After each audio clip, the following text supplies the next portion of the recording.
Hi, everyone. Tracy Blehm with Tracy Blehm Coaching. And in today's Spark, I want to talk about the importance of treating your business like a regular 9 to 5 job as an employee, because technically you are like an employee to your business in that deadlines must be met, targets must be reached in order for you to keep the job. Because if you're not doing that in your business, you're not meeting those targets, you're not meeting those deadlines, those requirements, you technically won't have a business. What you'll have is a very expensive hobby. And what I've seen over the years and in coaching hundreds, if not thousands of businesses over the 17 years, is that a lot of times people end up with a hobby.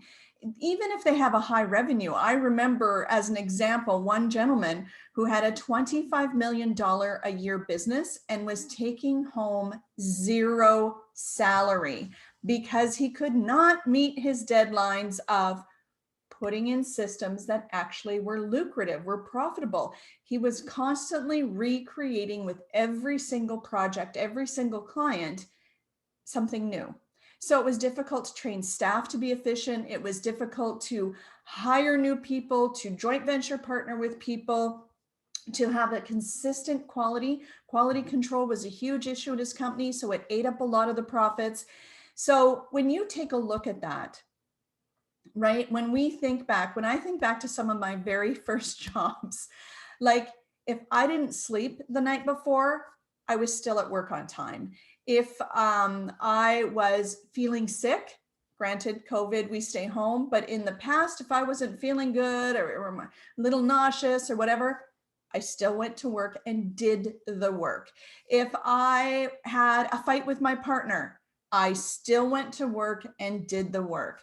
If I, had a fight with a family member, if I would end up missing workouts, I would end up missing whatever, because I had to do the work to get the paycheck in order to put the roof over my head, in order to provide food for myself and for my family.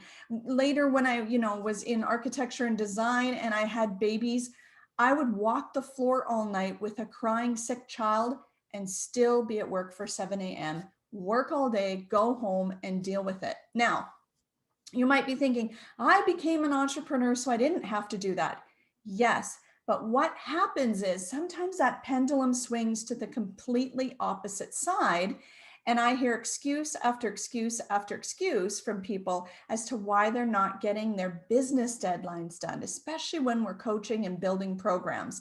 So I've had things where I wasn't feeling good, so I slept in, or I was just really feeling off all week, so I didn't get the work done.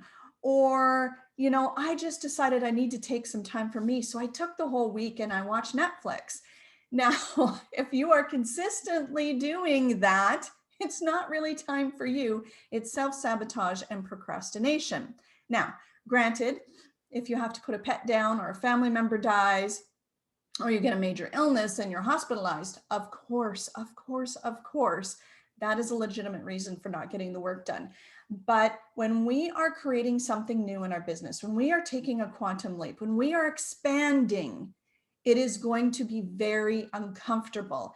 It is going to be very frustrating, very irritating. That is part of the growth process, right? A chick busting through the eggshell, it is not easy. It is exhausting. It is frustrating. It is irritable. But if you want to thrive, you're going to have to do that work. When you sign up or you listen to coaches, you will hear them say quite often, if you do all the work, if you do the work, if you do the work, then you will have this. If you do this, then this will happen.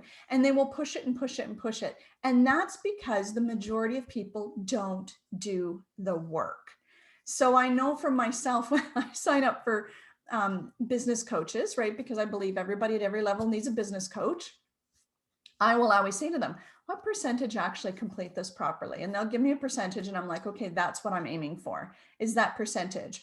Or a lot of times people say, oh my gosh, you did all the work, or you did it early, or whatever. Yes, because I'm not here screwing around. I'm here for myself and my family and my clients to do the best that I can.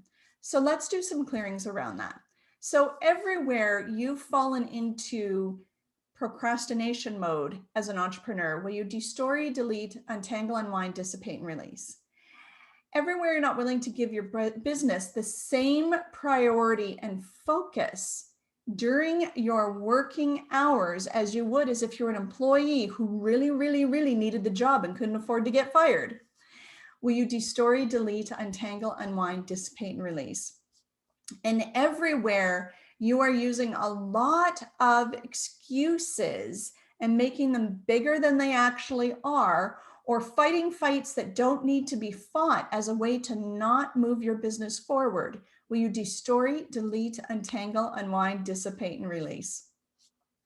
So hopefully this has given you a new perspective. I know for me, I went through a period where I was sleeping in to the last minute before getting up and doing my work. And that's what I would tell myself when my alarm would go off. I need to give my business the same priority as if I was a starving employee and couldn't afford to get fired. And that's what would pull me up and get me out of bed so that I got up, did the work, because I love the work. I love the clients. I had just fallen into a bit of a slump and I needed to be accountable and pull myself out of it. So everywhere you're allowing yourself to get into slumps and then not allowing yourself to pull yourself out of it, or expecting someone else to pull you out of it when no one can really create your success for you, will you destory, delete, untangle, unwind, dissipate, and release?